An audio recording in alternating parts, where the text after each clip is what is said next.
to start off, I'm one person, everybody knows kasi na I'm one person who really loves weddings. So, I cry almost every wedding that I go to kasi sobrang na-attach talaga ako even if hindi ko nga kilala minsan. And I planned, actually, the details of my wedding, I've already thought about it way before pa. So, parang each time I go to weddings, may listahan na ako. December yun. Yung barkada ko si Miko, kinasal. And then, parang ako na-realize ko, ang saya nila eh. Ang saya nila, parang ako. Parang gusto ko na rin. And yung brother ko, kinasal na. Sister ko, kinasal na. Parang ako, I think it's high time. Pag nag-propose sa akin, I would feel it definitely. Definitely, yung tamang hinala, mararamdaman ko. Early February, nasa akin yung ring. Pero yun nga, naghahanap lang talaga ako ng perfect na tempo. And nung nakita ko yung ring, sabi ko, gusto ko na mag-propose. February pa lang, oh my God, gusto ko na mag-propose. Gusto ko pakita sa kanya, excited ako eh. Parang pinakita ko na sa dad ko, sa mom ko. Even sa office mates ko, pinakita ko na. Parang gusto ko na talaga. Pero of course, parang nag-control muna ako. Sabi ko, I'm gonna look for the right time. Sobrang excited talaga ako about it. Alam ko yung gusto ko eh. So, feeling ko, hindi niya ako maiisahan. So, parang, actually, kinakabahan pa nga ako na hindi na maging exciting yung proposal. Kasi hindi na ako ma-excite, hindi na ako ma-surprise. 1 week planning lang talaga. Yung pinaka, 1 week lang siya. Yung friend namin, si Car from Cebu, nagpunta siya dito to help us plan. And then, sinisingit ko lang so hindi niya alam every night halos punta ako dito or nagmi-meet kami ni Car ni John Dale para ayusin lahat. Birthday ba? Birthday? Birthday mo ba, Marge? Ano meron? Happy birthday, Marge. Happy birthday! Para lang sure. Merry Christmas. Parang gano'n na rin. Happy Easter! Excuse me. Oh, bali ganito ang gagawin natin. Papatayin natin yung ilaw. Lalabas si Derek. Magro-roll siya pa gano'n.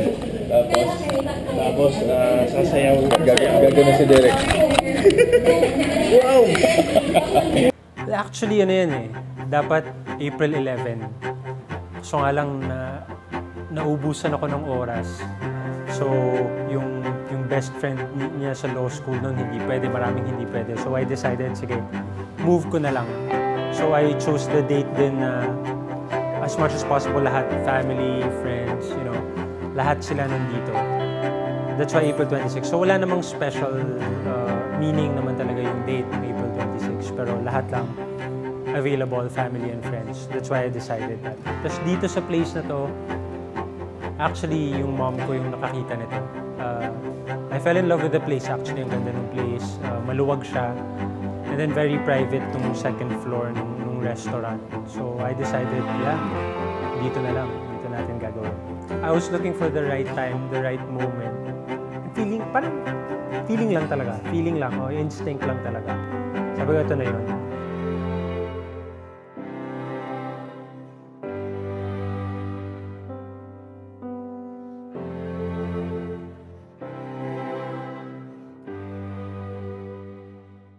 Ganito yung plan kasi niyan. Pinaalam ko kay Marge na, oy, may client si Mama na gustong mag-consult. And gusto niya mag-consult sa'yo. Pagdating dito, everything is normal, but he said lang na he's gonna drop us lang for now. Kasi pupuntahan niya lang yung kausap niya over the phone. Pagkababa ko sa kanila, kaya umalis ako. Hindi niya alam, nag-park lang ako. Takbo ako, change clothes sa baba. So nung nasa baba na ako, buti na lang yung mga friends ko, si Jack and si Mike especially, nandyan sila sa baba na. They were comforting me, sabi nila. Bro, basta, kung ano man to, pag negative, meron na kaming plano sa'yo ni Jackie. Okay nun.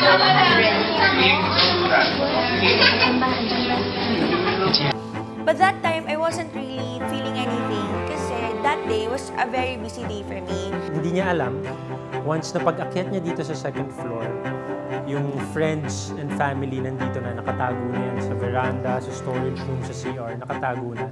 And then may mga false customers, which is yung band.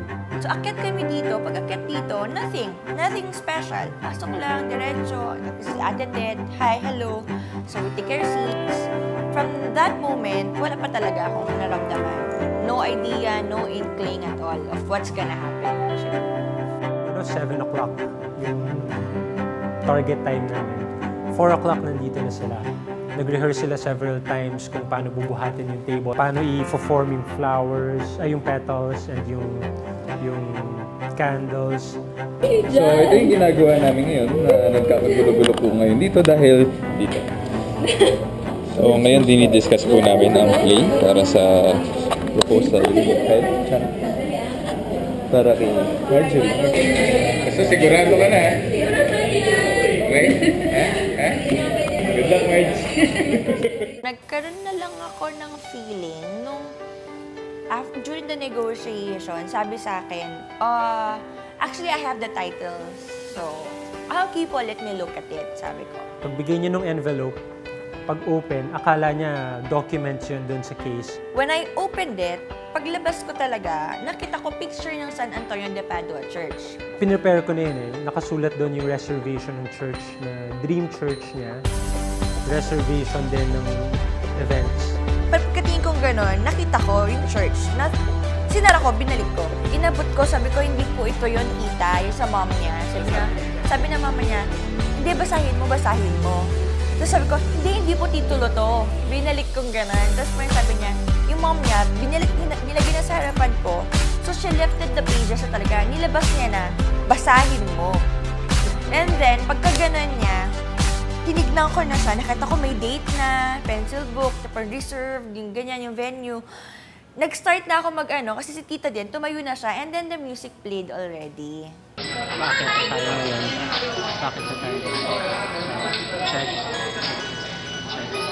Cancel. Check.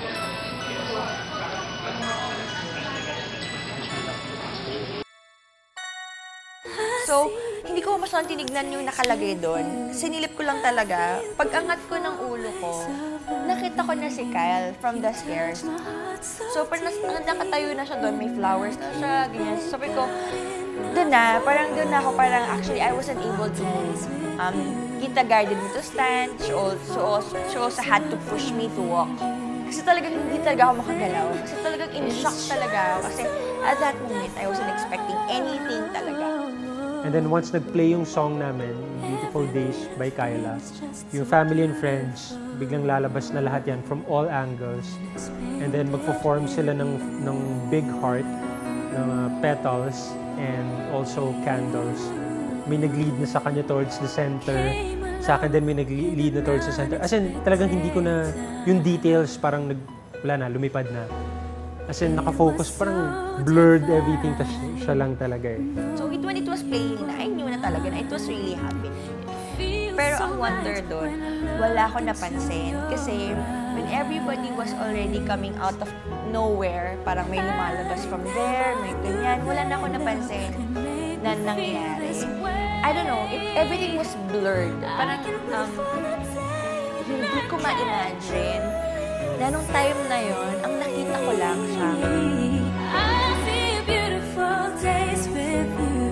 I feel beautiful ways of loving you. You touch my heart so deeply, and I can't thank God enough for all the beautiful days with you. I feel beautiful ways of loving you. Everything is just so wonderful. Kinabahan pa ako doon ng konti eh. Kasi I said my piece. Tapos lumuhod na ako, di ba? Ginano ko yung, will you marry me? 5 years ago, kita kita sa hallway ng sa school. Sabi ko, there was something special in you. So, ginawan ko ng paraan. And then, last August 2, 2009, I actually did this job. And you said yes. And from then on, happiest 5 years of my life. Now with the help of your family, my family, and our friends, I'd like to ask again one big question.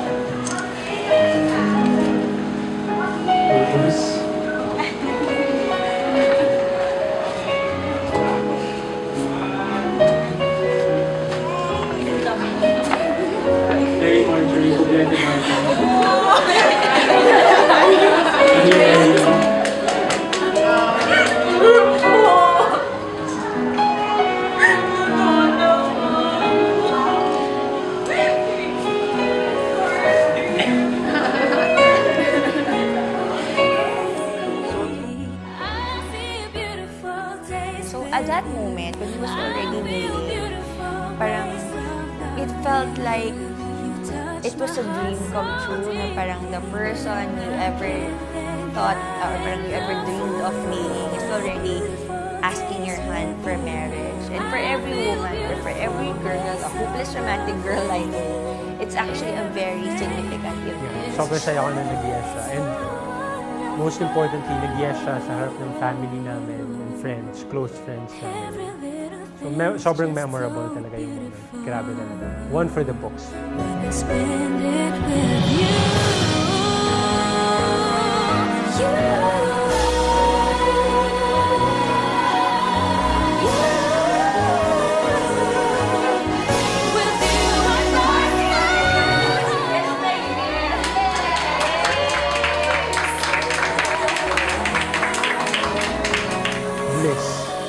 Bliss kasi hindi mo na makita yung details sa sobrang cloud-9 feeling.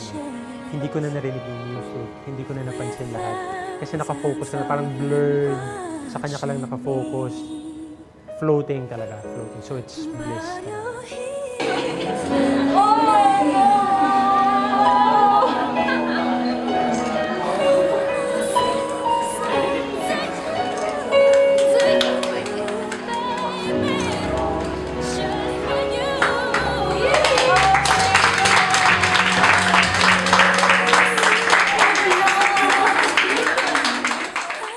Finally. Kasi parang, sabi ko nga, I really love weddings and I really waited for that time. I felt like we're both lawyers already. I think we're mature enough and our families are already accepting of what we have. And I think my parents already know that it's gonna happen. So I've been really waiting for that moment. And when it came, I can only say, finally. Relieved. Hindi, kasi syempre, di ba? You'll never know the answer. Eh. Nung nag-yes na parang, okay, yes. She's gonna be my wife. And I'm the happiest.